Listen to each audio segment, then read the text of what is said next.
Today we've had a small school group come and visit us from Eaglescliffe. They've used the train to get here, which has given the children a really great experience.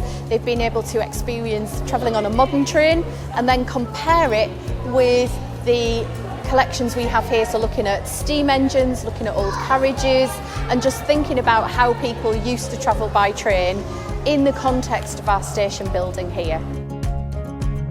So this is learning about local history. It's also learning about sort of industrial development, the impact that our region had on the wider world. So it's really important for children to realise that there is a bigger story, and we like to encourage schools to come as early as possible. So the children that came today were early years foundation stage, they were nursery and reception.